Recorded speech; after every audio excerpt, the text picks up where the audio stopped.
अनेक भक्तों के मन में यह सवाल उठता है, जब श्री कृष्ण परिपूर्ण परमात्मा हैं, तब एक व्याध के तीर चलाने पर उनके शरीर का अंत किस प्रकार हो गया? वह तो परम पुरुषोत्तम परमात्मा थे। फिर यह घटना उनके जीवन में किस प्रकार घटित हुई? तो इसके पीछे एक बड़ा गहरा रहस्य है। कहते हैं एक बार महर्षि दुर्वासा, जिन्हें भगवान शंकर का अंशा अवतार माना जाता है, वह बड़े क्रोधी थे। कोई भी इंसान उनकी सेवा करने में सामर्थ्यवान नहीं था। एक बार महर्षि दुर्वासा इस प्रकार कहते हुए घूम रहे थे, मैं दुर्वासा हूँ, मैं दुर्वासा हूँ, मुझे निवास करने के लिए एक स्थान चाहिए, परंतु याद रखना मुझे तनिक से अपराध पर भी क्रोध आ जाता है। भला यह बात जानबूझकर कौन उन्हें अपने घर बुला सकता था? तीनों लोकों में कोई भी ऐसा इंसान नहीं था जो उन्हें अपने निवास पर बुलाकर उनकी सेवा कर सके। अंत में महर्षि दुर्वासा घूमते घूमते द्वारिका पहुँचे और वहाँ पर सबके परम आश्रय भगवान श्री कृष्ण ने आदरपूर्वक उन्हें अपने निवास में स्थान दिया। अब दुर्वासा ऋषि तो बड़े अद्भुत थे।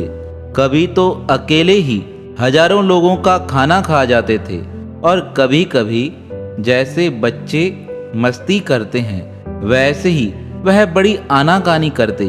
खिलाने पर भी वह भोजन खाने को तैयार नहीं होते थे। कभी तो बिना बताए वह घर से बाहर निकल जाते और कभी तो 2-2 दिन घर पे बैठे बैठे आराम करते। उन्हें पता ही नहीं चलता कि कैसे रात व्यतीत हो चुकी है और किस प्रकार दूसरा दिन हो चुका है।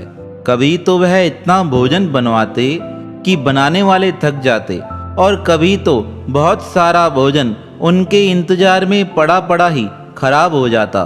कभी दिन को भोजन खाते, कभी रात को श्री कृष्ण को उठाकर कहते, मेरे लिए भोजन की व्यवस्था करो।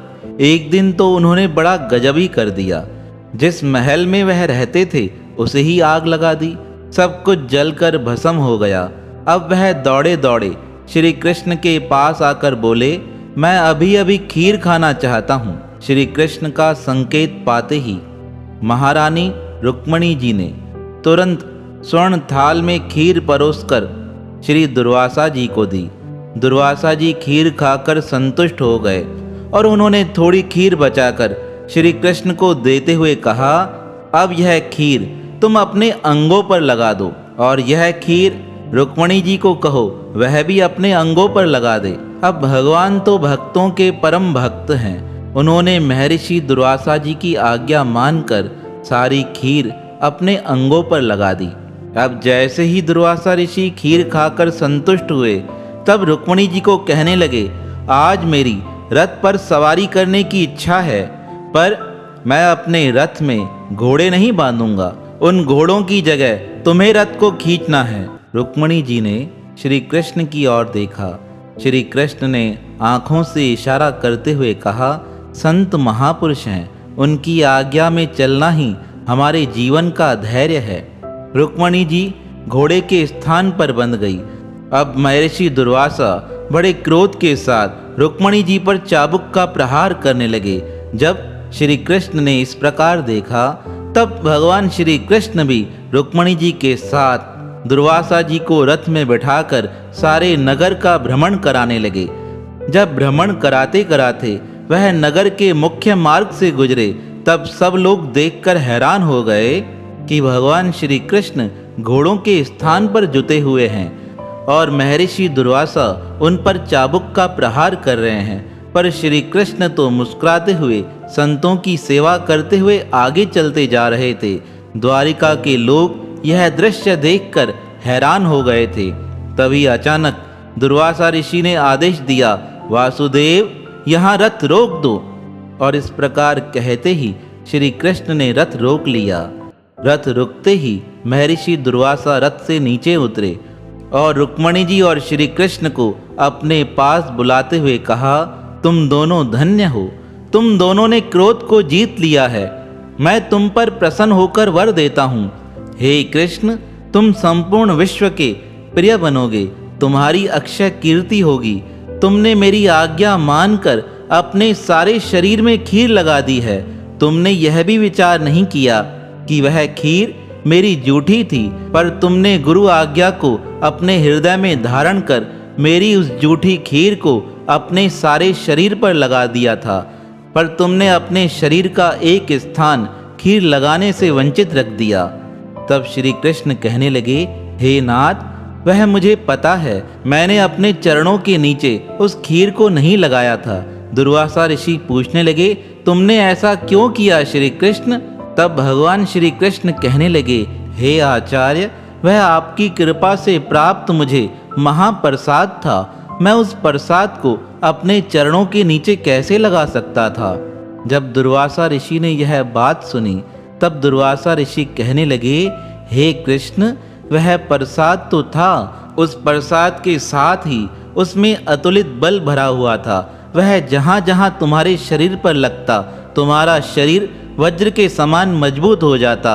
हे कृष्ण, तुमने जिस स्थान को खीर लगाने से वंचित रख दिया है, देखना वह स्थान तुम्हारी मृत्यु का कारण बनेगा। कहते हैं, जब अंतिम अवस्था में भगवान श्री कृष्ण एक वृक्ष के नीचे लेटे हुए थे, तब एक शिकारी शिकार करने की इच्छा से उस जंगल में आया।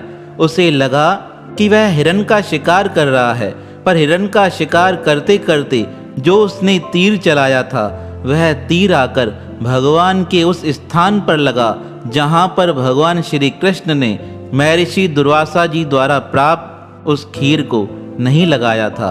उस स्थान पर आकर ही उस शिकारी का वह तीर लगा था, क्योंकि भगवान श्री कृष्ण के अंग में एक वही स्थान था जो बहुत कोमल रह गया था। बाकी भगवान श्री कृष्ण का शरीर महर्षि दुर्वासा की कृपा से वज्र के समान कठोर हो चुका था। और महर्षि दुर्वासा जी ने रुक्मणी जी को आशीर्वाद देते हुए कहा, हे कल्याणी, तुमको रोग तथा जरा कभी स्पर्श नहीं करेंगी, तुम्हारी अंग कांति कभी मलिन नहीं होगी। इतना कहकर महर्षि दुर्वासा अंतर ध्यान हो गए और भगवान श्री कृष्ण रुक्मणी जी को लेकर अपनी द्वारिका में पुनः राज करने लगे। तो महापुरुषों का दिया आशीर्वाद कभी निष्फल नहीं जाता है। भगवान श्री कृष्ण ने सच्चे भाव से अपने गुरुदेव महर्षि दुर्वासा की सेवा की थी।